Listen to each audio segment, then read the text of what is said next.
दोस्तों नमस्कार, ये है मार्गदर्शन फॉर सिविल सर्विसेज। मैं अनुराग चौधरी। दोस्तों मार्गदर्शन एनसीईआरटी श्रृंखला में आज की वीडियो में आप पढ़ेंगे 11वीं कक्षा के राजनीति विज्ञान राजनीतिक सिद्धांत का अध्याय 2 जो है स्वतंत्रता।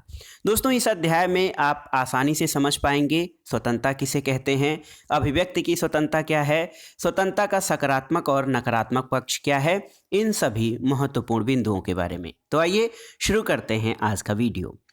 दोस्तों मानव इतिहास में ऐसे बहुत से उदाहरण हैं जब अधिक शक्तिशाली समूहों ने कुछ लोगों या समुदायों का शोषण किया है और उन्हें गुलाम बनाया है या उन्हें अपने आधिपत्य में ले लिया है। लेकिन इतिहास जो है हमें ऐसे वर्चस्व के खिलाफ शानदार संघर्षों के प्रेरणादायी उदाहरण भी देता है। यह स्वतंत्रता क्या है जिसके लिए लोग अपना जीवन तक देने के लिए तैयार रहे हैं, और सार रूप में स्वतंत्रता के लिए संघर्ष लोगों की इस आकांक्षा को दिखाता है कि वे अपने जीवन और नियति का नियंत्रण स्वयं करें और उनका अपनी इच्छाओं और गतिविधियों को आज़ादी से व्यक्त करने का अवसर बना रहे। न केवल व्यक्ति वरन समाज भी अपनी स्वतंत्रता को महत्व देते हैं और चाहते हैं कि उनकी संस्कृति और भविष्य की रक्षा हो। इसका सीधा सा मतलब ये है दोस्तों, कोई भी व्यक्ति परतंत्र या दूसरे के अधीन नहीं रहना चाहता है और ना ही कोई समाज दूसरे की इच्छाओं को अपने ऊपर थोपने की आज़ादी देना चाहता है, चाहे उसके लिए कोई भी कीमत चुकानी पड़े। दोस्तों लोगों के विविध हितों और आकांक्षाओं को देखते हुए किसी सामाजिक जीवन के कुछ नियमों और कानूनों की ज़रूरत होती है। हो सकता है कि इन नियमों के लिए ज़रूरी हो कि व्यक्ति की स्वतंत्रता की कुछ सीमाएं तय की जाएं, लेकिन ये माना जाता है कि ये सीमाएं हमें असुरक्षा से मुक्त करती हैं और ऐसी स्थितियां प्रदान करती हैं जिनमें हम अपना विकास कर सकें। राजनीतिक सिद्धांत में स्वतंत्रता के बारे में अधिकतर चर्चा ऐसे नियमों को विकसित करने पर केंद्रित रही है जो सामाजिक रूप से आवश्यक सीमाओं और बाकी प्रतिबंधों के बीच अंतर स्पष्ट करती हैं। इस बात पर भी विवाद रहा है कि स्वतंत्रता की क्या सीमाएं होनी चाहिए जिसके फलस्वरूप किसी समाज की आर्थिक और सामाजिक संरचनाएं प्रभावित होती हैं, और इस अध्याय में हम कुछ ऐसी ही चर्चाओं पर नजर डालेंगे। कहने का मतलब ये है दोस्तों, स्वतंत्रता जो है पूर्ण प्रतिबंधों का अभाव नहीं बल्कि उस पर कुछ सीमाएं यानी लिमिटेशंस भी होनी चाहिए। इस अध्याय के अध्ययन के बाद आप जान पाएंगे व्यक्ति और समाज दोनों के लिए स्वतंत्रता का महत्व क्या है, स्वतंत्रता का सकारात्मक और नकारात्मक पक्ष क्या है और हानि का सिद्धांत क्या है, इन सभी के बारे में।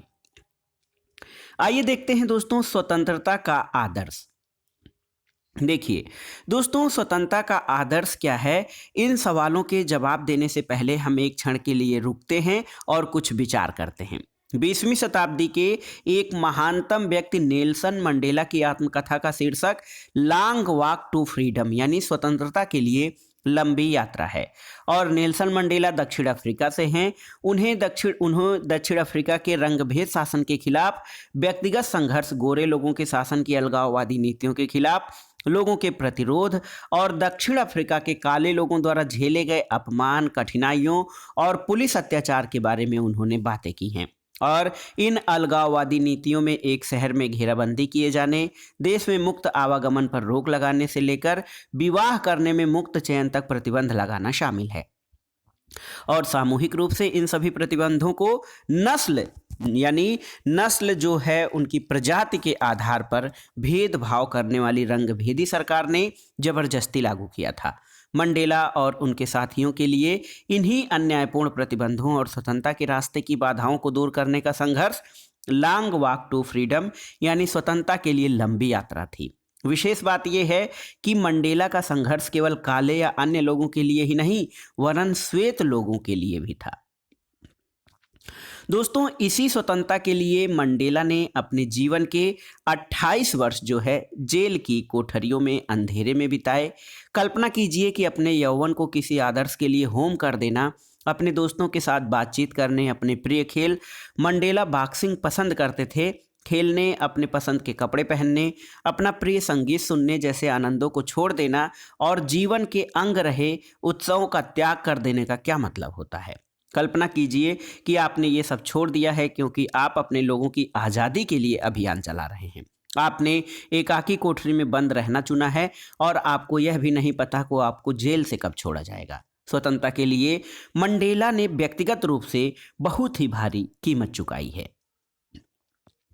दोस्तों, स्वतंत्रता के लिए जो संघर्ष है जो है ये नेल्सन मंडेला से अतिरिक्त एक और जुड़ा मामला हम देखेंगे, आंग सान सूकी। दोस्तों, आंग सान सूकी के लिए गांधी जी के अहिंसा के विचार प्रेरणा स्रोत रहे हैं। सूकी को म्यांमार में उनके घर पर नज़रबंद करके रखा गया था। सूकी अपने बच्चों से अलग हैं, यहाँ तक कि जब उनके पति कैंसर के कारण मौत से जूझ रहे थे तब भी सूकी को उनसे मिलने नहीं दिया गया था। सैनिक शासकों को डर था कि यदि वे अपने पति से मिलने इंग्लैंड गई तो उसे वापस म्यांमार लाना संभव नहीं होगा। आंग सान सूकी अपनी आज़ादी को अपने देश के लोगों की आज़ादी से जोड़कर देखती थीं। उनकी पुस्तक का शीर्षक है फ्रीडम फ्रॉम फियर, यानी भय से मुक्ति है। वो कहती हैं कि मेरे लिए वास्तविक मुक्ति भय से मुक्ति है और भय से मुक्त हुए बिना आप गरिमापूर्ण मानवीय जीवन नहीं जी सकते। और ये गहरे विचार हैं जो हमसे एक क्षण रुकने और अपने निहितार्थ समझने की मांग करते हैं। सूकी का कहना है कि हमें न तो बाकी लोगों के विचारों से न ही सत्ता के व्यवहार से डरना चाहिए। हम जो करना चाहते हैं उसके बारे में समाज के लोगों की प्रतिक्रियाओं के साथ के लोगों के मजाक उड़ाने से ही अथवा अपने मन के भय से नहीं डरना चाहिए। इसके बाद भी हम अक्सर भय का प्रदर्शन करते हैं। आंग सान सूकी के अनुसार गरिमापूर्ण मानवीय जीवन जीने के लिए जरूरी है कि हम भय यानी डर पर विजय पाएं। आंग सान सूकी और नेल्सन मंडेला की इन दो पुस्तकों में हम स्वतंत्रता के आदर्श की शक्ति देख सकते हैं। यही आदर्श हमारे राष्ट्रीय संघर्ष और ब्रिटिश, फ्रांसीसी और पुर्तगाली उपनिवेश के खिलाफ एशिया अफ्रीका के लोगों के संघर्ष के केंद्र में था। आइए इन दोनों घटनाओं के बाद जानते हैं स्वतंत्रता क्या है। दोस्तों, स्वतंत्रता क्या है? What is freedom? इस प्रश्न का एक सीधा सपाट उत्तर ये है कि व्यक्ति पर बाहरी प्रतिबंधों का अभाव ही स्वतंत्रता है। और इस परिभाषा के हिसाब से यदि किसी व्यक्ति पर बाहरी नियंत्रण या दबाव न हो और वह बिना किसी पर निर्भर हुए निर्णय ले सके और स्वायत्त तरीके से व्यवहार कर सके तो वह व्यक्ति स्वतंत्र माना जा सकता है। हालांकि प्रतिबंधों का न होना स्वतंत्रता का केवल एक पहलू है। स्वतंत्रता का अर्थ व्यक्ति की आत्म अभिव्यक्ति का, योग्यता का विस्तार करना और उसके अंदर की संभावनाओं को विकसित करना है। और इस अर्थ में स्वतंत्रता वह स्थिति है जिसमें लोग अपनी रचनात्मकता और क्षमताओं का विकास कर सकें। तो दोस्तों, स्वतंत्रता का सीधा अर्थ ये है कि व्यक्ति पर किसी प्रकार का कोई प्रतिबंध न होना, लेकिन ये इसका नकारात्मक पहलू है। सकारात्मक पहलू है कि ऐसे वातावरण और परिस्थितियों का उत्पन्न करना भी स्वतंत्रता है जिसके द्वारा व्यक्ति अपना नैतिक और सर्वांगीण विकास कर सके। दोस्तों, बाहरी प्रतिबंधों का अभाव और ऐसी स्थितियों का होना जिनमें लोग अपनी प्रतिभा का विकास कर सकें, स्वतंत्रता के ये दोनों ही महत्वपूर्ण पहलू हैं। एक स्वतंत्र समाज वह होगा जो अपने सदस्यों को न्यूनतम सामाजिक अवरोधों के साथ अपनी संभावनाओं के विकास में समर्थ बनाएगा। देखिए दोस्तों, समाज में रहने वाला कोई भी व्यक्ति हर किस्म की सीमा और प्रतिबंधों की पूर्ण अनुपस्थिति की उम्मीद नहीं कर सकता। ऐसे में ये तय करना जरूरी हो जाता है कि कौन से सामाजिक प्रतिबंध न्यायोचित हैं और कौन से नहीं, किसको स्वीकार किया जा सकता है, किसको हटाया जाना चाहिए। और व्यक्ति और समाज के बीच बने केंद्रीय संबंधों को समझकर ही यह जाना जा सकता है कि कौन से सामाजिक प्रतिबंध जरूरी हैं। यहाँ समाज का अर्थ समूह, समुदाय अथवा राज्य भी हो सकता है। दोस्तों, जिसके भीतर व्यक्ति मौजूद होता है, और मतलब ये है कि हमें व्यक्ति और समाज के बीच के रिश्तों की पड़ताल करने की ज़रूरत है। देखना ये भी होगा कि समाज का कौन सा लक्षण व्यक्ति को चयन, निर्णय करने या काम करने की स्वतंत्रता देता है और कौन सा नहीं। हमें यह तय करने की ज़रूरत है कि कौन सा लक्षण वांछित है और कौन सा नहीं, किस लक्षण को दूर किया जाना चाहिए और किसको नहीं। हमें ये भी देखने की आवश्यकता होगी कि जो सिद्धांत हमने तय करने में इस्तेमाल किया कि कौन सा प्रतिबंध जरूरी है, क्या उस सिद्धांत को व्यक्तिगत और समूह के राष्ट्र को बीच संबंधों पर लागू कर सकते हैं अथवा नहीं। दोस्तों, अभी तक हमने स्वतंत्रता को प्रतिबंधों के अभाव के रूप में परिभाषित किया है। प्रतिबंध मतलब स्वतंत्रता, इसका मतलब ये है कि किसी प्रकार का कोई रोक या प्रतिबंध न हो, वो स्वतंत्र है। लोग लेकिन दोस्तों स्वतंत्र होने का अर्थ उन सामाजिक प्रतिबंधों को कम से कमतर करना है जो हमारी स्वतंत्रता पूर्वक चयन करने की क्षमता यानी चॉइस की जो क्षमता है उस पर रोक टोक लगाएं। हालांकि ये स्वतंत्रता का केवल एक ही पहलू है। दूसरे शब्दों में स्वतंत्रता का एक सकारात्मक पहलू भी है और इसका मतलब ये है कि स्वतंत्र होने के लिए समाज को उन बातों को विस्तार देना चाहिए जिससे व्यक्ति, समूह, समुदाय या राष्ट्र अपने भाग्य, दिशा और स्वरूप का निर्धारण करने में समर्थ हो सके। यानी स्वतंत्रता केवल प्रतिबंधों का अभाव नहीं बल्कि उन परिस्थितियों की उपस्थिति भी है जिससे कोई व्यक्ति, समूह, समुदाय या राष्ट्र अपना भाग्य निर्धारण कर सके।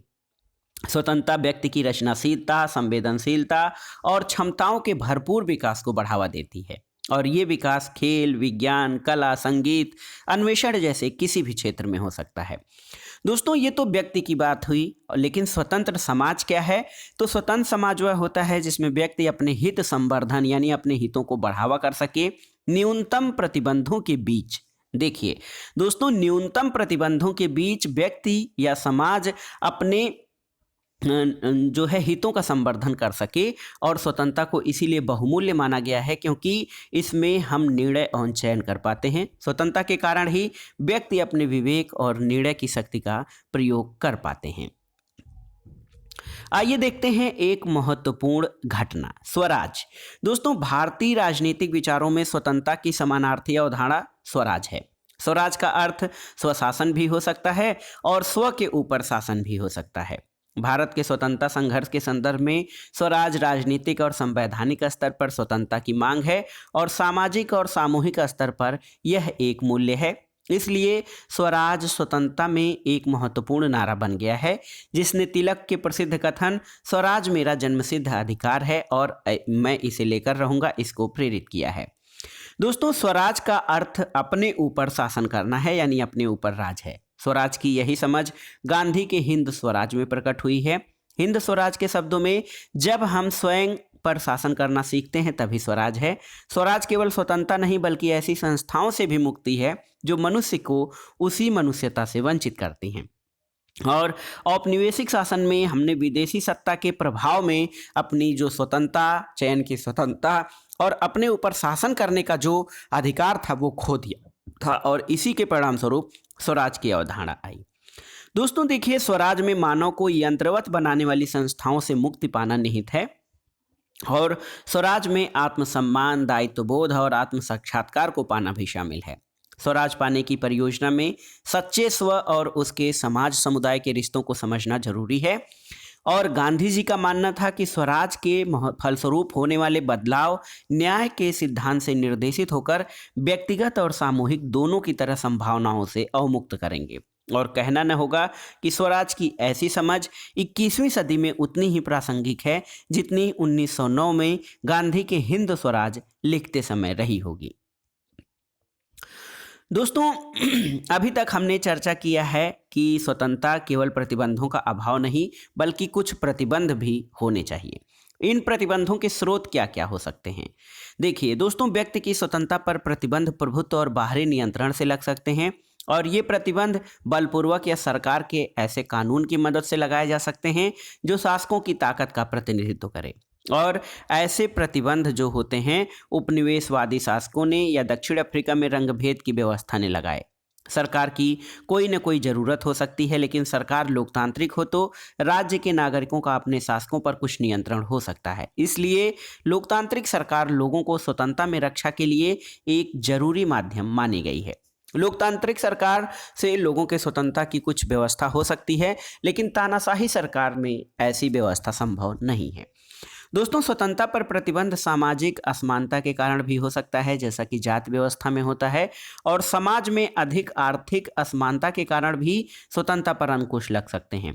सुभाष चंद्र बोस का कथन ऐसे ही प्रतिबंधों को दूर करने की ओर जरूरत पर ध्यान दिलाता है।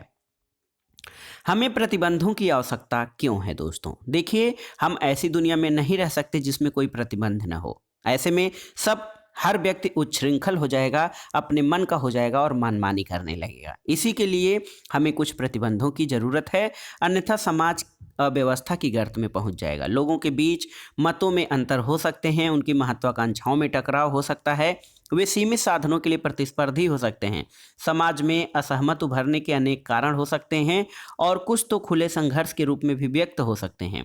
हम चारों ओर छोटे बड़े कारणों पर लड़ने को तैयार देखते हैं। सड़क पर गाड़ी चलाते समय क्रोध, पार्किंग में जगह के लिए झगड़ा, जमीन या मकान के लिए लड़ाई और किसी खास फिल्म को दिखाए जाने पर असहमति जैसे मुद्दे संघर्ष, हिंसा और कई बार जनहानि तक ले जाते हैं। दोस्तों, इसलिए हर समाज को हिंसा पर नियंत्रण और विवाद के निपटारे के लिए कोई न कोई तरीका अपनाना जरूरी होता है। सबसे बड़ी बात है कि हमें एक दूसरे के विचारों का सम्मान करना चाहिए और हम जब एक दूसरे के विचारों का सम्मान करेंगे, दूसरे पर अपने विचार थोपने का प्रयास नहीं करेंगे, तब तक हम आज़ादी के साथ और न्यूनतम प्रतिबंधों के साथ रहने में सक्षम रहेंगे। आदर्श रूप में एक मुक्त समाज में हमें अपने विचारों को बनाए रखने, जीने के अपने तरीके विकसित करने और अपनी इच्छाओं का पालन करने में समर्थ होना चाहिए। लेकिन दोस्तों, ऐसे समाज के निर्माण के लिए भी कुछ प्रतिबंधों की आवश्यकता होगी। प्रतिबंध जो हैं वो बहुत ही ज़रूरी हैं, नहीं तो जो है व्यवस्था अव्यवस्था में बिगड़ जाएगी। कम से कम ये ज़रूरी तो है ही कि हम विचार, विश्वास और मत के अंतरों को स्वीकार करने के लिए तैयार करें। कभी कभी हमें लग सकता है कि हमारी प्रबल आस्थाओं के लिए ज़रूरी है कि हम उनका विरोध करें जो हमारे विचारों को खारिज करते हैं या उनसे अलग राय रखते हैं। हमें कुछ विचार या जीवन शैली अस्वीकार या अवांछित जो जरूरी नहीं है वो लग सकते हैं। ऐसी स्थिति में कुछ ऐसे कानूनी और राजनीतिक प्रतिबंध होने चाहिए जिनसे ये सुनिश्चित हो सके एक समूह के विचारों को दूसरे पर आरोपित किए बिना आपसी अंतरों पर चर्चा और वाद विवाद हो सके। बदतर स्थिति में हमें किसी के विचारों में एक रूप हो जाने के लिए बाध्य किया जा सकता है और ऐसी स्थिति में हमें अपनी स्वतंत्रता बचाने के लिए कानून के संरक्षण की ओर भी ज़्यादा ज़रूरत होती है। दोस्तों, महत्वपूर्ण सवाल ये पहचानना है कि स्वतंत्रता पर कौन सा प्रतिबंध जरूरी है, औचित्यपूर्ण है और कौन सा नहीं है। कौन सी सत्ता औचित्यपूर्ण यह कह सकती है कि क्या किया जा सकता है और क्या नहीं, और क्या हमारे जीवन के कुछ क्षेत्र और कार्य ऐसे हैं जिन्हें सभी बाहरी प्रतिबंधों से मुक्त छोड़ दिया जाना चाहिए। तो ये बहुत ही महत्वपूर्ण चीज़ है दोस्तों कि स्वतंत्रता पर कौन सा प्रतिबंध लगाया जाए, कौन सा नहीं, इसको जानना जरूरी है। आइए देखते हैं स्वतंत्रता के बारे में भारत के महान स्वतंत्रता सेनानी सुभाष चंद्र बोस के क्या विचार रहे हैं। देखिए, यदि हम विचारों की में क्रांति लाना चाहते हैं तो सबसे पहले हमारे सामने एक ऐसा आदर्श होना चाहिए जो हमारे पूरे जीवन को एक उमंग और उत्साह से भर दे। यह आदर्श स्वतंत्रता का है, लेकिन स्वतंत्रता एक ऐसा शब्द है जिसके बहुत सारे अर्थ हैं। हमारे देश में स्वतंत्रता की अवधारणा के विकास की एक प्रक्रिया से गुजरी है। स्वतंत्रता से मेरा आशय ऐसी सर्वांगीण स्वतंत्रता है जो व्यक्ति और समाज की हो, अमीर और गरीब की हो, स्त्रियों और पुरुषों की हो और तथा सभी लोगों और सभी वर्गों की हो। इस स्वतंत्रता का मतलब न केवल राजनीतिक गुलामी से मुक्ति होगा, बल्कि संपत्ति का समान बंटवारा, जातिगत अवरोधों और सामाजिक असमानताओं का अंत और सांप्रदायिकता और धार्मिक असहिष्णुता का सर्वनाश भी होगा। यह आदर्श व्यवहार कुशल स्त्री पुरुषों को स्वप्न सरीखा लग सकता है, लेकिन केवल यही आदर्श आत्मा की भूख को मिटा सकता है। और ये 19 अक्टूबर 1929 को लाहौर में छात्र सम्मेलन में दिए गए अध्यक्षीय भाषण में स्वतंत्रता के संबंध में नेताजी सुभाष चंद्र बोस ने अपने विचार इसी तरह से व्यक्त किए थे। आइए जानते हैं दोस्तों, हानि का सिद्धांत क्या है। इस सवाल का संतोषजनक जवाब देने के लिए हमें प्रतिबंध, सीमा आरोपित करने की सक्षमता और उनके परिणामों से जुड़े मुद्दों को देखना होगा। हमें एक और मुद्दे को ध्यान देना होगा जिसे जॉन स्टुअर्ट मिल ने अपने निबंध ऑन लिबर्टी में बहुत प्रभावपूर्ण तरीके से उठाया है। राजनीतिक सिद्धांत के विमर्श में इसे हानि सिद्धांत कहा जाता है, यानी थियरी ऑफ लॉस। आइए मिल के उसी कथन के शब्दों में पढ़ें और समझने का प्रयास करें कि हानि सिद्धांत को कैसे हम समझ सकते हैं। देखिए, सिद्धांत ये है कि किसी के कार्य करने की स्वतंत्रता में व्यक्तिगत या सामूहिक रूप से हस्तक्षेप करने का इकलौता लक्ष्य आत्मरक्षा है और सभ्य समाज के किसी सदस्य की इच्छा के खिलाफ शक्ति के औचित्यपूर्ण प्रयोग का एकमात्र उद्देश्य किसी अन्य को हानि से बचाना हो सकता है। दोस्तों, जॉन स्टुअर्ट मिल स्वतंत्रता संबंधी महान विचारक है और यहाँ वह एक महत्वपूर्ण विभेद या अंतर को सामने रखता है। मिल ने स्वयं संबद्ध और पर संबद्ध यानी स्व विषयक और पर विषयक कार्यों में अंतर बताया है। स्व संबद्ध कार्य वो हैं जिनके प्रभाव केवल इन कार्यों को करने वाले व्यक्ति पर पड़ते हैं, जबकि पर संबद्ध या पर विषयक कार्य वो हैं जो कर्ता के अलावा बाकी लोगों पर भी प्रभाव डालते हैं। जॉन स्टुअर्ट मिल का तर्क है कि स्व संबद्ध कार्य और निर्णयों के मामले में राज्य या किसी बाहरी सत्ता को कोई भी हस्तक्षेप करने की जरूरत नहीं है। आसान शब्दों में कहें तो स्व विषयक कार्य वे हैं जिनके बारे में कहा जा सके कि ये मेरा काम है, मैं इसे वैसे करूंगा जैसे मेरा मन होगा। अगर ये आपके ऊपर असर नहीं डालते तो इससे आपको क्या मतलब है। इसके विपरीत ऐसे कार्यों में जो दूसरों पर असर डालते हैं या जिनमें बाकी लोगों को कुछ हानि हो सकती है, बाहरी प्रतिबंध लगाए जा सकते हैं। दूसरे शब्दों में, पर संबद्ध कार्य वो हैं जिनके बारे में कहा जा सके कि अगर तुम्हारी गतिविधियों से मुझे कुछ नुकसान होगा तो किसी न किसी बाहरी सत्ता को चाहिए कि मुझे इन नुकसानों से बचाए। और स्वतंत्रता से जुड़े मामलों में राज्य किसी व्यक्ति को ऐसे कार्य करने से रोक सकता है जो किसी अन्य को नुकसान पहुंचाता है। दोस्तों, चूंकि स्वतंत्रता जो है मानव समाज के केंद्र में है और गरिमापूर्ण जीवन मानव जीवन के लिए बेहद जरूरी है, इसलिए इस पर प्रतिबंध बहुत ही खास स्थिति में लगाए जा सकते हैं। प्रतिबंध लगाने के लिए जरूरी है कि किसी को होने वाली हानि गंभीर हो। छोटी मोटी हानि के लिए मिल कानून की ताकत की जगह केवल सामाजिक रूप से अमान्य करने का सुझाव देता है। जैसे किसी बहुमंजिले भवन में ऊंची आवाज में संगीत बजाने पर इमारत के अन्य रहने वाले लोगों द्वारा सामाजिक असहमति जताना काफ़ी होना चाहिए, इसमें पुलिस को शामिल नहीं किया जाना चाहिए। जो व्यक्ति औरों को होने वाले नुकसान की परवाह न करते हुए ऊंची आवाज में संगीत सुनता है, चाहे तो बाकी लोग उसका अभिवादन करना बंद कर सकते हैं। ऊंची आवाज में संगीत सुनना बाकी लोगों को बातचीत करने, सोने और अपना संगीत सुनने से रोकता है। ये छोटे छोटे नुकसान हैं और इनके लिए केवल सामाजिक असहमत दर्शाना काफ़ी होगा। ये कानूनी दंड के लिए उपयुक्त मामला नहीं है और किन्हीं कार्यों पर संबद्ध पर कानूनी शक्ति से प्रतिबंध केवल तभी लगाना चाहिए जब वे निश्चित व्यक्तियों को गंभीर नुकसान पहुंचाएं अथवा समाज को स्वतंत्रता की रक्षा के लिए थोड़ी असुविधा सहनी चाहिए। इसके बाद एक और जो महत्वपूर्ण चीज है दोस्तों, कि लोगों को विविध जीवन शैलियों, विभिन्न दृष्टिकोण और अलग अलग हितों को सहन करने के लिए तब तक तैयार रहना चाहिए जब तक वे किसी दूसरे को नुकसान न पहुंचाने लगें।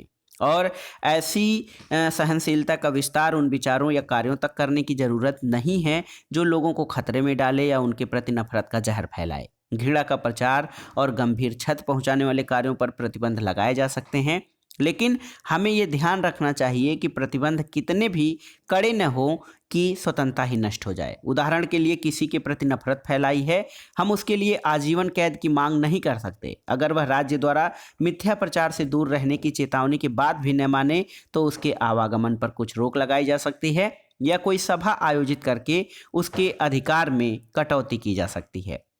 दोस्तों, भारत में संवैधानिक चर्चाओं में ऐसी न्यायोचित सीमाओं के लिए औचित्यपूर्ण प्रतिबंध पद का इस्तेमाल किया गया है और कुछ प्रतिबंध लगाए जा सकते हैं, लेकिन जरूरी है कि वे समुचित हों और उन्हें तर्क की कसौटी पर कसा जा सके। ऐसे प्रतिबंधों पर देखा जाए तो न तो अतिरोक हो और न ही असंतुलन होना चाहिए, क्योंकि तब यह समाज में स्वतंत्रता की सामान्य दशा पर असर डालेगा और हमें प्रतिबंध लगाने की आदत को विकसित नहीं होने देना चाहिए, क्योंकि ऐसी आदत स्वतंत्रता को खतरे में डाल देगी। एक जो महत्वपूर्ण अवधारणा है दोस्तों, आइए समझने का प्रयास करते हैं, उदारवाद। उदारवाद या लिबरलिज्म, जो लिबर्टी या स्वतंत्रता शब्द से ही बना है। जब हम कहते हैं कि उसके माता पिता बड़े उदार हैं तो अक्सर हम ये कहना चाहते हैं कि वे बड़े सहनशील हैं। एक राजनीतिक विचारधारा के रूप में जो उदारवाद है उसको सहनशीलता के मूल्य के साथ जोड़कर देखा जाता है। उदारवादी चाहे किसी व्यक्ति से असहमत हो तब भी उसके विचार और विश्वास रखने और व्यक्त करने के अधिकार का पक्ष लेते हैं, लेकिन उदारवाद इतना भर नहीं है और न ही उदारवाद एकमात्र आधुनिक विचारधारा है जो सहिष्णुता का समर्थन करती है। आधुनिक उदारवाद की विशेषता ये है कि इसके केंद्र में व्यक्ति है और उदारवाद के लिए परिवार, समाज या समुदाय जैसी इकाइयों का अपने आप में कोई महत्व नहीं है और व्यक्ति की स्वतंत्रता उदारवाद के केंद्र में है। दोस्तों, जब व्यक्ति इन्हें महत्व दे, जैसे उदारवादी कहेंगे कि किसी से विवाह करने का निर्णय व्यक्ति को लेना चाहिए परिवार, जाति या समुदाय को नहीं। उदारवादी व्यक्तिगत स्वतंत्रता को समानता जैसे अन्य मूल्यों से अधिक वरीयता देते हैं। वे आमतौर पर राजनीतिक सत्ता को भी संदेह की नज़र से देखते हैं। ऐतिहासिक रूप से उदारवाद ने मुक्त बाजार और राज्य की न्यूनतम भूमिका का पक्ष लिया है। हालांकि अब वे कल्याणकारी राज्य की भूमिका को स्वीकार करते हैं और मानते हैं कि सामाजिक और आर्थिक असमानताओं को कम करने के उपायों की जरूरत है। एक मुद्दा उठता है दोस्तों, परिधानों यानी जो हमारे पहनने का ढंग है उस पे प्रतिबंध का मुद्दा कहाँ तक उचित है। यदि अपने परिधान का चयन अपनी स्वतंत्रता की अभिव्यक्ति है तो नीचे दी गई उन स्थितियों को किस तरह देखेंगे जो खास तरह के परिधान पर प्रतिबंध लगाता है। देखिए, माओ के शासनकाल में चीन को सभी लोगों को माओ सूट पहनना पड़ता था। तर्क ये था कि यह समानता की अभिव्यक्ति है। एक मौलवी द्वारा सानिया मिर्जा के खिलाफ फतवा जारी किया गया क्योंकि उसका पहनावा उस पहनावे के खिलाफ माना गया जो महिलाओं के लिए तय किया गया है। और क्रिकेट के टेस्ट मैचों में यह जरूरी है कि हर खिलाड़ी सफ़ेद कपड़ा पहने। छात्र छात्राओं को विद्यालय में एक निर्धारित वेशभूषा में रहना पड़ता है। तो इस पे अगर जो हम वाद विवाद करें तो मुद्दा ये उठता है कि मनचाहे परिधान पर प्रतिबंध सभी मामलों में न्यायोचित है या केवल कुछ में। यह स्वतंत्रता पर प्रतिबंध का मामला कब बन सकता है। इसके अलावा इन प्रतिबंधों का लगाने का अधिकार किसको है। क्या धार्मिक नेताओं को परिधान के मामले में निर्णय देने का अधिकार होना चाहिए या यह राज्य को तय करना चाहिए। क्या क्रिकेट खेलते समय खिलाड़ियों के पहनावे के नियम और तय करने के लिए अंतर्राष्ट्रीय कंट्रोल बोर्ड उपयुक्त संस्था है। या क्या प्रतिबंध आरोपित करना अन्यायपूर्ण होता है। क्या यह कई तरीके से व्यक्तियों की अभिव्यक्ति को कम करता है। आरोप स्वीकार करने के क्या परिणाम होते हैं। क्या माओकालीन चीन में सभी लोगों को एक जैसे कपड़े पहनने से समाज में गरीबी कम हो गई। अगर महिलाएं ऐसे कपड़े न पहने जिनमें वे पुरजोर तरीके से संघर्ष कर पाएं तो क्या यह माना जाए कि खेल में सहभागिता से वंचित की जा रही हैं।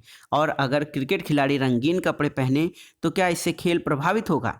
ये सभी मुद्दे दोस्तों परिधान के प्रतिबंध संबंधी नियमों में शामिल हैं। आइए अब जानते हैं पॉजिटिव और निगेटिव लिबर्टी के बारे में। दोस्तों, स्वतंत्रता के दो आयाम होते हैं, एक तो सकारात्मक स्वतंत्रता और दूसरा नकारात्मक स्वतंत्रता। बाहरी प्रतिबंधों के अभाव के रूप में स्वतंत्रता और स्वयं को अभिव्यक्त करने के अवसरों के विस्तार के रूप में स्वतंत्रता, जो राजनीतिक सिद्धांत में इन्हें नकारात्मक और सकारात्मक स्वतंत्रता कहा जाता है। दोस्तों, नकारात्मक स्वतंत्रता उस क्षेत्र को पहचानने और बचाने का प्रयास करती है जिसमें व्यक्ति अनुल्लंघनीय हो, जिसमें वह जो होना बयान करना चाहे हो सके, बन सके और कर सके। यह ऐसा क्षेत्र होगा जिसमें किसी बाहरी सत्ता का हस्तक्षेप नहीं होगा। यह छोटा सा पवित्र क्षेत्र है जिसमें व्यक्ति कुछ भी करे लेकिन उसमें हस्तक्षेप नहीं किया जा सकता। हस्तक्षेप के इस छोटे से क्षेत्र का होना इस बात की स्वीकृति है कि मानव प्रकृति और मानवीय गरिमा को ऐसे क्षेत्र की आवश्यकता है जिसमें व्यक्ति दूसरों को अबाधित रूप से व्यवहार कर सके। यह क्षेत्र कितना बड़ा होना चाहिए, इसमें क्या क्या शामिल होना चाहिए, ये वाद विवाद के विषय हैं और बने रहेंगे, क्योंकि हस्तक्षेप का क्षेत्र जितना बड़ा होगा स्वतंत्रता भी उतनी ही अधिक होगी।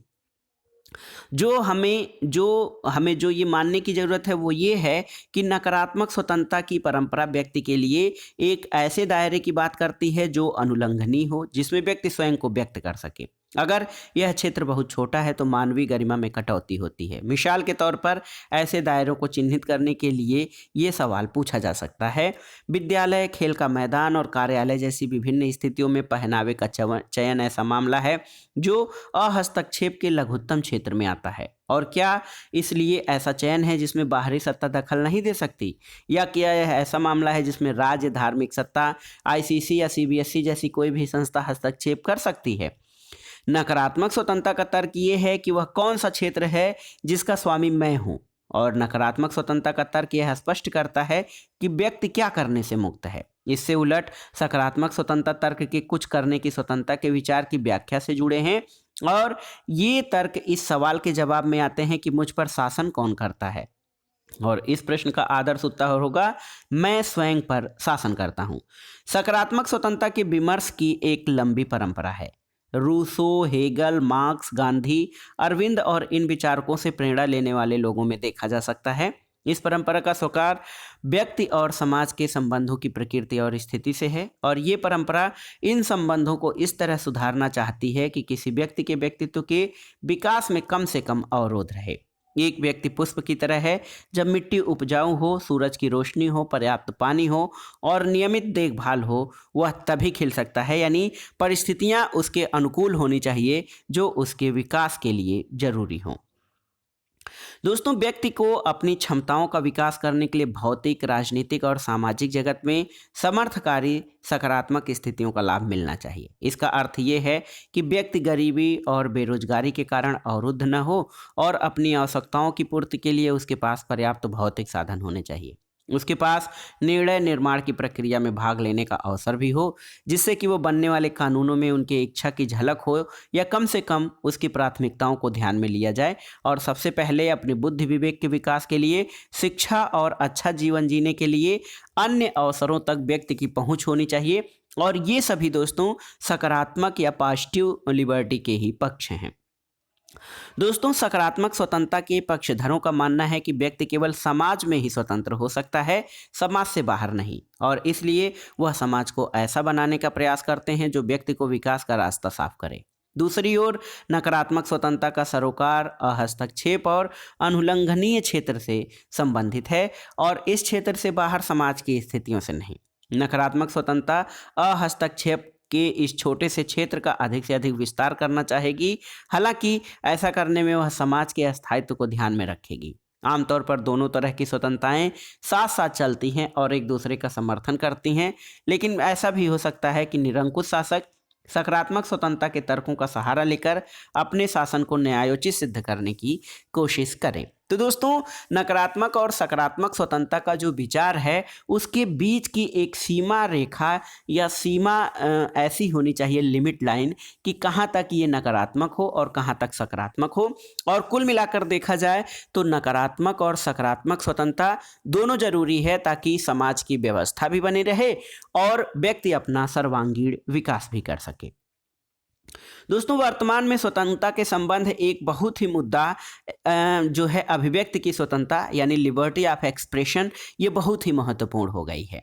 ये हस्तक्षेप के लघुत्तम क्षेत्र से जुड़ा हुआ मुद्दा माना जाता है। जे.एस. मिल ने तर्क रखे हैं कि अभिव्यक्ति की स्वतंत्रता प्रतिबंधित नहीं होनी चाहिए और ये चर्चा के लिए बहुत अच्छा विषय है। कई बार पुस्तक, नाटक, फिल्म या किसी शोध पत्रिका के लेख पर प्रतिबंध लगाने की मांग उठती है। किसी पुस्तक पर प्रतिबंध लगाने की मांग को इस चर्चा के आलोक में देखा जाए। अभी तक हमने स्वतंत्रता को विकल्प निर्धारण के रूप में देखा, जहां सकारात्मक और नकारात्मक स्वतंत्रता के बीच फर्क किया गया, जहां हमने स्वतंत्रता पर न्यायोचित सीमाएं लगाने की जरूरत को स्वीकार किया, लेकिन साथ ही यह भी माना है कि इन सीमाओं को उचित प्रक्रिया और महत्वपूर्ण नैतिक तर्कों की समर्थन की जरूरत है। अभिव्यक्ति की स्वतंत्रता जो होती है दोस्तों, वो एक बुनियादी मूल्य है। जो लोग इसको सीमित करना चाहते हैं उनसे बचने के लिए समाज की कुछ असुविधाओं को सहन करने के लिए तैयार रहना चाहिए। वॉल्टेयर जो हैं, एक विचारक हैं, उनका कहना है कि याद करें, तुम जो कहते हो मैं उसका समर्थन नहीं करता, लेकिन मैं मरते दम तक तुम्हारे कहने के अधिकार का बचाव करूंगा। हम इस अभिव्यक्ति की स्वतंत्रता से कितनी गहराई से प्रतिबद्ध हैं। दोस्तों, अभिव्यक्ति की स्वतंत्रता जो है वो 19वीं शताब्दी के, देखिए, ब्रिटेन के एक राजनीतिक विचारक जॉन स्टुअर्ट मिल ने अभिव्यक्ति और विचार तथा वाद विवाद की स्वतंत्रता का बहुत ही भावपूर्ण पक्ष प्रस्तुत किया है। उसकी पुस्तक है ऑन लिबर्टी। उसमें उसने 4 कारण पेश किए हैं कि अभिव्यक्ति की स्वतंत्रता क्यों होनी चाहिए। देखिए, पहला कारण ये है कि कोई भी विचार पूरी तरह से गलत नहीं होता। जो हमें गलत लगता है उसमें सच्चाई का तत्व होता है। अगर हम गलत विचार को प्रतिबंधित कर दें तो इसमें छुपे सच्चाई के अंश को भी खो देंगे। दूसरा कारण कि सत्य स्वयं में उत्पन्न नहीं होता, सत्य विरोधी विचारों के टकराव से पैदा होता है। जो विचार आज गलत प्रतीत होता है वह सही तरह के विचारों के उदय में बहुमूल्य हो सकता है। तीसरा कारण ये है कि विचारों का यह संघर्ष केवल अतीत में ही मूल्यवान नहीं था, बल्कि हर समय में इसका सतत महत्व है। सत्य के बारे में ये खतरा हमेशा होता है कि वह एक विचारहीन और रूढ़ उक्ति में बदल जाए। जब हम इसे विरोधी विचार के रूप में सामने रखते हैं तभी इस विचार का विश्वसनीय होना सिद्ध होता है। और मिल के अनुसार अंतिम तर्क ये है कि हम इस बात को लेकर भी निश्चित नहीं हो सकते कि जिसे हम सत्य समझते हैं वही सत्य है। कई बार जिन विचारों को किसी समय पूरे समाज ने गलत समझा और दबाया था, बाद में सत्य पाए गए। कुछ समाज ऐसे विचारों का दमन करते हैं जो आज उनके लिए स्वीकार्य नहीं है, लेकिन ये विचार आने वाले समय में बहुत मूल्यवान ज्ञान में बदल सकते हैं और दमनकारी समाज ऐसे संभावनाशील ज्ञानों के लाभ से वंचित रह जाते हैं। इसीलिए जो है मिल या जो विचारक हैं वो अभिव्यक्ति की स्वतंत्रता पर इतना अधिक बल देते हैं। दोस्तों एक मुद्दा हम देखेंगे कि कुछ वर्ष पहले एक फिल्म निर्माता दीपा मेहता काशी में विधवाओं पर एक फिल्म बनाना चाहती थी और ये फिल्म विधवाओं की व्यथा को खोजना चाहती थी, लेकिन राजनीति के एक हिस्से द्वारा इसका जबरदस्त विरोध हुआ। वो फिल्म थी दोस्तों वाटर। आप जान लीजिए, वाटर फिल्म है दीपा मेहता की, जो काशी की विधवाओं के ऊपर है। विरोधियों को लगता था कि इसमें भारत को बहुत बुरे तरीके से प्रस्तुत किया जाएगा। उन्हें यह भी लगता था कि ये फिल्म विदेशी दर्शकों की ज़रूरतों को पूरा करने के लिए बनाई जा रही है और इसमें प्राचीन नगर की बदनामी होगी। उन्होंने इस फिल्म को नहीं बनने दिया और परिणाम स्वरूप फिल्म काशी में नहीं बनाई जा सकी। बाद में ये फिल्म कहीं और बनाई गई। इसी तरह से ओब्रे मेनन की जो रामायण रिटोल्ड और सलमान रश्दी की द सैटानिक वर्सेज समाज के कुछ हिस्सों में विरोध के बाद प्रतिबंधित कर दी गई। द लास्ट टेम्पेशन ऑफ क्राइस्ट नामक फिल्म और मी नाथुराम बोलते नामक नाटक भी अन्य समूहों के विरोध के बाद प्रतिबंधित कर दिए गए। और इस तरह के प्रतिबंध आसान लेकिन अल्पकालीन समाधान हैं, क्योंकि ये तात्कालिक मांग को पूरा कर देते हैं। लेकिन दोस्तों समाज में स्वतंत्रता की दूरगामी संभावनाओं की दृष्टि से ये बहुत खतरनाक है, क्योंकि जब हम एक बार प्रतिबंध लगाने लगते हैं तब प्रतिबंध लगाने की आदत विकसित हो जाती है। लेकिन इसका मतलब ये है कि प्रतिबंध कभी लगाया ही नहीं जाना चाहिए। दोस्तों प्रतिबंध लगाया जाना चाहिए, लेकिन वो औचित्यपूर्ण प्रतिबंध होना चाहिए। आखिरकार हम फिल्मों की सेंसरशिप भी तो करते हैं। सेंसरशिप प्रतिबंध से अलग है। जिन सवालों पर अक्सर वाद विवाद होता है ये वे ही हैं कि किस परिस्थिति में प्रतिबंध लगाने चाहिए और किस में नहीं। क्या प्रतिबंध कभी नहीं लगाए जाने चाहिए? इसी से जुड़ी दिलचस्प बात यह है कि इंग्लैंड में जो भी राज परिवार के लिए काम करता है वो राजमहल की आंतरिक बातों के बारे में न लिखने के लिए एक समझौते से बंधा होता है। अगर कोई व्यक्ति राजमहल की नौकरी छोड़ने के बाद राजमहल की राजनीति के बारे में कोई साक्षात्कार देना चाहे, लेख या पुस्तक लिखना चाहे, तो वो ऐसा नहीं कर सकता। और क्या ये अभिव्यक्ति की स्वतंत्रता पर अन्यायपूर्ण प्रतिबंध है? अलग अलग तरह की सीमाएं वजूद में हैं और वे हम पर विभिन्न स्थितियों में लागू होती हैं। इन प्रतिबंधों के बारे में सोचते समय हमें ये महसूस करने की ज़रूरत है कि जब ये प्रतिबंध किसी संगठित सामाजिक, धार्मिक या सांस्कृतिक सत्ता या राज्य की शक्ति के बल पर लगाए जाते हैं तब ये हमारी स्वतंत्रता की कटौती इस प्रकार करते हैं कि उनके खिलाफ लड़ना मुश्किल हो जाता है। हालांकि यदि हम स्वेच्छापूर्वक या अपने लक्ष्यों और आकांक्षाओं को पाने के लिए कुछ प्रतिबंधों को स्वीकार करते हैं तो हमारी स्वतंत्रता उस प्रकार से सीमित नहीं होती। और अगर हमें किन्हीं परिस्थितियों को स्वीकार करने के लिए बाध्य नहीं किया जाता है तब हम ये कह सकते हैं कि हमारी स्वतंत्रता की कटौती की जा रही है। दोस्तों हमने ये कहते हुए शुरुआत की थी, देखिए हमने क्या कहते हुए शुरुआत की थी। हमने ये कहते हुए शुरुआत की थी कि स्वतंत्रता बाहरी प्रतिबंधों का अभाव है और अब हम ये महसूस कर चुके हैं कि स्वतंत्रता हमारे विकल्प चुनने के सामर्थ्य और जो क्षमता है उसमें छुपी होती है।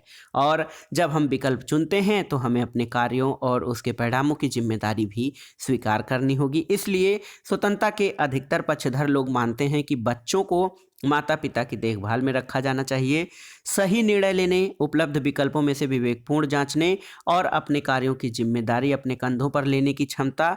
जितना विकास शिक्षा और निर्णय निर्माण के परिष्कार से होता है उतनी ही ज़रूरत इसको राज्य और समाज की सत्ता को सीमित करके पालने पोसने की है। तो दोस्तों ये था आज का वीडियो 11वीं कक्षा के एनसीईआरटी राजनीति विज्ञान का अध्याय 2 जो है स्वतंत्रता यानी लिबर्टी। इसमें आपने जाना कि स्वतंत्रता क्या है, क्या स्वतंत्रता को पूरी तरह से प्रतिबंधों से मुक्त होना चाहिए या इस पर कुछ प्रतिबंध या सीमाएं भी लगाई जानी चाहिए, या सकारात्मक और नकारात्मक स्वतंत्रता क्या है।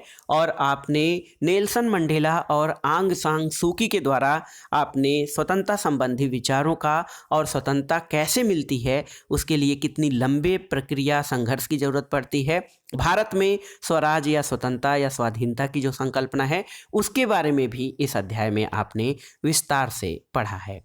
आपको स्वतंत्रता का अर्थ समझ में आ गया होगा और इसके अलावा आप ये समझ चुके होंगे कि स्वतंत्रता किस प्रकार की होनी चाहिए, उस पर कोई औचित्यपूर्ण प्रतिबंध लगाए जाने चाहिए अथवा नहीं, क्योंकि बिना प्रतिबंध के अन्य लोगों की या समाज के अन्य व्यक्तियों की स्वतंत्रता खतरे में पड़ सकती है। इसलिए कुछ न कुछ प्रतिबंध लगाए जाने चाहिए। साथ ही सकारात्मक स्वतंत्रता के लिए जरूरी ये है कि व्यक्ति को ऐसी परिस्थितियां प्रदान की जाए जिससे वो अपना सामाजिक, आर्थिक, नैतिक इस प्रकार अपना सर्वांगीण विकास कर सके।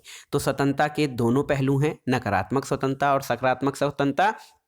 इसके अलावा स्वतंत्रता जो है व्यक्तिगत और सामाजिक स्तर, ये जो दायरे हैं इन सबको भी समझने की ज़रूरत है। साथ में हमने अभिव्यक्ति की स्वतंत्रता के बारे में पढ़ा कि व्यक्ति को बोलने का अधिकार, वाद विवाद, तर्क वितर्क या भाषण देने की स्वतंत्रता तो होनी चाहिए, लेकिन उस पर भी कुछ आवश्यक प्रतिबंध लगाए जाने चाहिए जो औचित्यपूर्ण और न्यायपूर्ण हो। तो ये था आज का वीडियो आपको कैसा लगा हमें कमेंट बॉक्स में ज़रूर बताइएगा। वीडियो को लाइक करें, शेयर करें और इस चैनल मार्गदर्शन फॉर सिविल सर्विसेज को सब्सक्राइब करें।